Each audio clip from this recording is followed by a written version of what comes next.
కాకినాడ నగరంలో ఆ అల్లాదయతో అందరికీ మంచి జరగాలని కాకినాడ సిటీ మాజీ ఎమ్మెల్యే వనమాడి కొండబాబు పేర్కొన్నారు. కాకినాడ జగన్నాథపురం జె రామారావుపేట మక్కా మసీద్ కమిటీ ఆధ్వర్యంలో ఫంక్షన్ హాల్లో నిర్వహించిన ఇఫ్తార్ కార్యక్రమంలో మాజీ ఎమ్మెల్యే వనమాడి కొండబాబు పాల్గొనేందుకు రాగా మక్కా మసీద్ కమిటీ అధ్యక్ష కార్యదర్శి ఖాజా మొహిద్దీన్, షేక్ అజా మొహిద్దీన్ సాల్వా వేసి పుష్పగుచ్చం అందించి స్వాగతం పలికారు.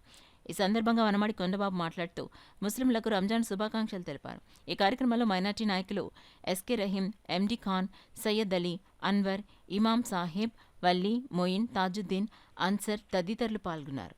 అదేవిధంగా ఆనాడు కూడా పొత్తుతో బీజేపీ పార్టీతో పొత్తు పెట్టుకుని రాష్ట్రంలో ముస్లిం సోదరులను కూడా దానికంటే మెరుగైన సంక్షేమం ఇచ్చాం.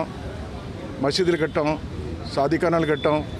అదేవిధంగా రంజాన్ పండుగలో రంజాన్ తోఫా ఇచ్చాం. అన్ని విధాలుగా సాయం చేస్తాం, ఆర్థికంగా బలపరిచాం ముస్లిం సోదరుని. ఏనాడు ముస్లింకి ఎటువంటి అన్యాయం జరగలేదు. ఈరోజు మళ్ళీ పొత్తు పెట్టుకున్నాం. ఈరోజు పొత్తు పెట్టుకున్నది ఏదో మా కోసం కాదు, తెలుగుదేశం పార్టీ కోసం కాదు, ప్రజల కోరిక మేరకు పెట్టుకున్నాం. ఈ రోజున ఈ రాష్ట్రంలో దుర్మార్గ పాలన నడుస్తుంది. ఏ ఒక్క ఓటుకు ఇడిపోకూడదు.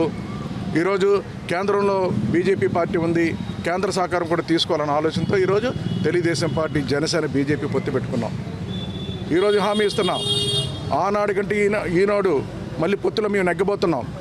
ఈ రాష్ట్రంలో ముస్లిం సోదరులందరూ కూడా కంటికి రెప్పలా కాపాడుకుని సంక్షేమించి ఆర్థిక బలపరుస్తామని ఈ ద్వారా తెలియజేస్తున్నా. ఆర్థిక బలపరుస్తామని కూడా సందర్భంగా తెలియజేస్తున్నా. ఈరోజు మీరు అన్యాయం చేశారు.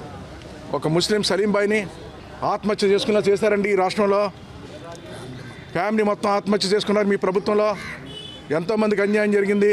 అన్యాయం చెప్పుకుంటే కూడా భయపడిపోయారు. ఈరోజు ఈ రాష్ట్రంలో ముస్లిం సోదరులకు ఎంతోమందికి అన్యాయం జరిగింది. అన్యాయం చెప్పుకోవడానికి కూడా లేదు. మాకు సంక్షేమం, తెలుగుదేశం ప్రభుత్వం సంక్షేమం ఇచ్చారు, మీరు ఇవ్వట్లేదని అడిగితే కూడా భయపెట్టారు, ఆందోళన చేస్తున్నారు.